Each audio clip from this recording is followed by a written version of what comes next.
Mojo Monday, Rick Hale. How are you? Yeah, man. I'm awesome, man. It is a Mojo Monday, man. We're cranking it up right. Yeah. Do you think anybody knows we're not really recording this on Monday morning? Don't tell anybody. Oh my God. What kind of idea is it to share that when we're not telling anybody? Okay, it's Mojo Monday. Let's roll.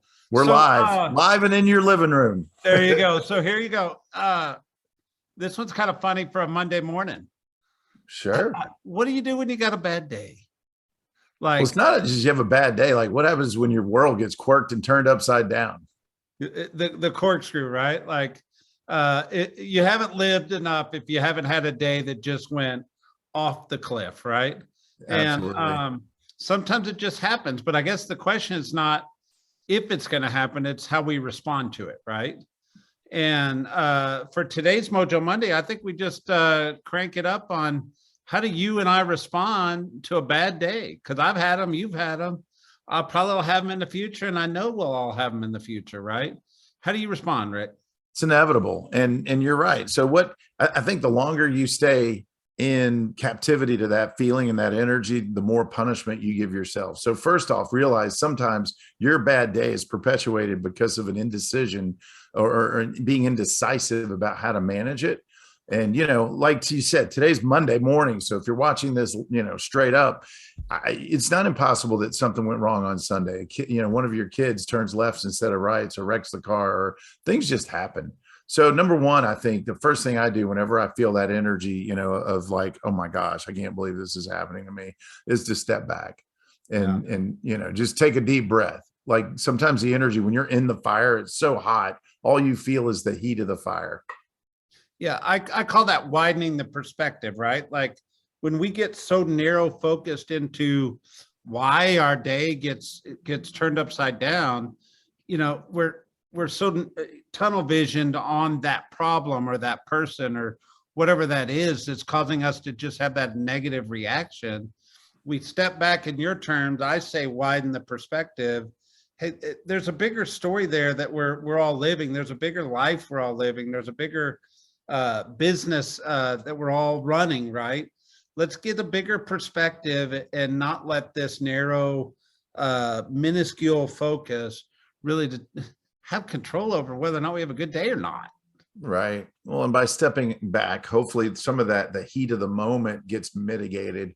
And what I know from a lot of research and reading is that intellect and emotion don't live well together when they're both, when emotion's peaking, intellect gets pushed to the curb and it's hard to really put an intellectual tag on it and name it and call it what it is. And so step one is to slow some of the emotion down, and stepping back is one way to do it. Another way is to, assess whether you can or can't control what happened. And when you can't, let some of that stuff go, knowing, hey, you did your best. It wasn't in your control. It is just a reality, not necessarily, you didn't push the button to make that reality.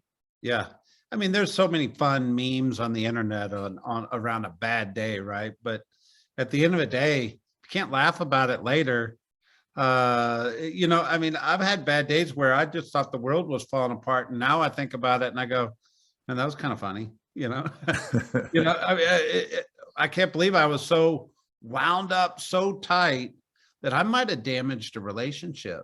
I might have made a bad decision because I allowed myself to get so wound up tight, right? Yeah. Yeah, absolutely. And so, the reason you're able to laugh about it later, by the way, typically lends itself to the reality that it's never as bad as you thought it was. And I'll be honest, in the same vein that things are never as bad as they really feel in the moment, they're never as good either. So just take a deep breath, revel in what it is, and move on, knowing that it's temporal.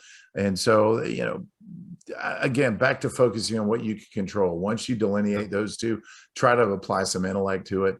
And then maybe there's a lesson, sometimes looking back, there's a lesson. And, don't let a good trauma or tragedy go to waste. That's a quote. Maybe it was Winston Churchill, but somebody wise said that. Default. He said it was either him or Ben Franklin. I mean, yeah. Perfect. Well, but here's the thing. Am I allowed to go into a room and shut the door and just scream or use one of those $ hashtag exclamation point words that we all just don't say publicly? But sometimes I just need to let the emotion out, right? Yeah. Well, by the way, I just remembered who quoted that. It was Pee Wee Herman for sure. There you go. No doubt about it. But here's the thing to realize: the longer you carry it around, the more toxic your energy is to the universe. And if you know how energy works, like kind attracts, and people, the sooner you can rid it, the better. And that going into a room strategy and releasing it without having that toxicity spread through an environment, the better.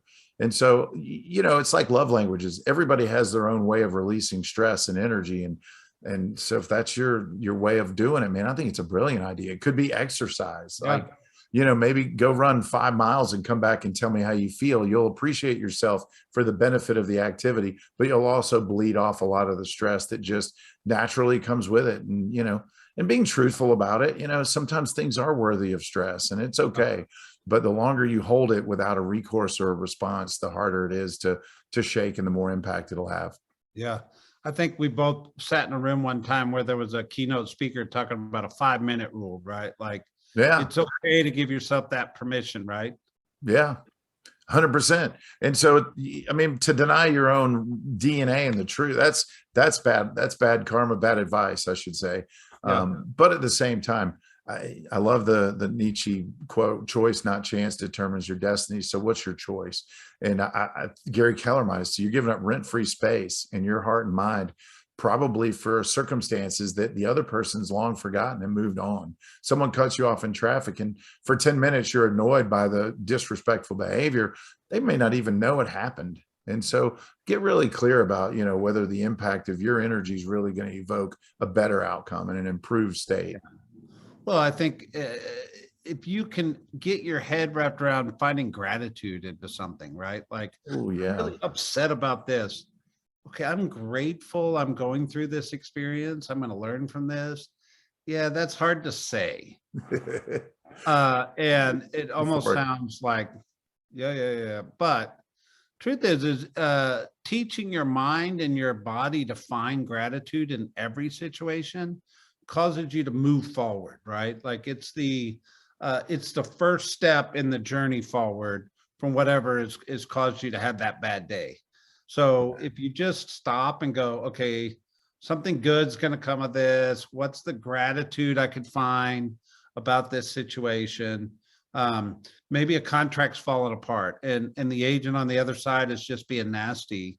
And maybe you just realize you have gratitude that you had the client in the first place, right? Right. It takes you back to a place of, it changes your physiology. Like they say, it takes so many more facial muscles to frown than it does to smile, right?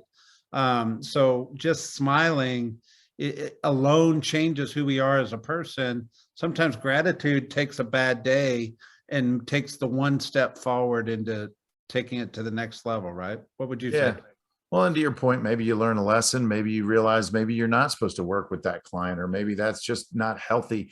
And that lesson's a reminder to be more particular about the people you allow on the inside, and that you give your heart and soul to when it comes to work and personal relationships. So maybe I'd like to think there's a silver lining and a lesson in everything, and it's not always what to do. Sometimes it's what not to do. And so when you take it as such, as a lesson and an opportunity to become a better person, it tends to roll off. It's like a coating of Teflon. Yeah. I had a good colleague years ago that ran a really high volume restaurant. And she Mhm. made the statement to a leadership group I was running at the time, that she said, what you have to realize is feedback is the breakfast of champions. So if a customer is really irate, they're just passionate about something. And if you as a leader can spin that, it actually becomes it could become your biggest advocate, right? They're telling you, hey, I'm somebody of passion. I'm just directing my passion negatively today. But if I could figure out how to reroute that passion, it could become passion for me or my business in the future. And yet, if I'm so caught up in having the bad day of having the bad customer, I would never find the opportunity to flip the script, right? So that's always stuck in my head, that feedback's that breakfast of champions, right? Well, and you're right. Passionate people are that are vocal and are authentic, and sometimes it's not helpful, and it even can feel hurtful when people tell you their truth. But to your point, if you're able to persevere and make it through the experience, that same level of passion and commitment for voicing, a positive outcome might actually be a big win, like you said, and create an advocate for life that's not afraid to share good news, just like they're disturbed, whatever disturbing news they're bringing in that negative energy in the moment. And Yeah. realizing that if you're in the real estate world, buying and selling a home, man, that's a whole different world of stress for the average person. That, I mean, they do it, only a few times in their life. And I'm telling you, I've watched some really calm, collected, smart people turn into lunatics Yeah. over, leaving In a the back seat of lawnmower. your car. I mean, little things like but you just have to take a deep breath and realize this is a moment in time where it's the greatest decision and the biggest risk potentially attached to that decision that you can make for you and your family. And, give people a little bit of margin to have an off day too, without absorbing that energy and keeping it an intellectual conversation.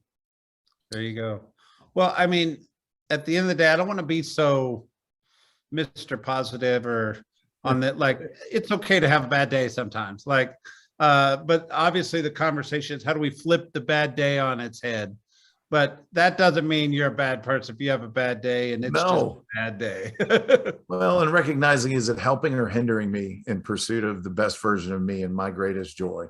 And Yeah. if it's hindering you, then my best advice is go back through the 7 or 8 things we've kind of bounced idea wise and find the one that fits you so that you can move through it quickly enough to suffer as little as possible, because that's not the goal. The goal is to learn the lesson, move on, or experience something, learn from it, and turn it into something as good as you can. There you go. Well, it's Yeah, man. Monday morning, so hopefully nobody has had a bad day already. But if you have, I hope today helped. Yeah, and if you haven't had a bad day, you will. They're coming. It's just how long you're going to endure it. Well, thanks a lot. All right. Mojo Monday, sir. All right, guys. Have an awesome day.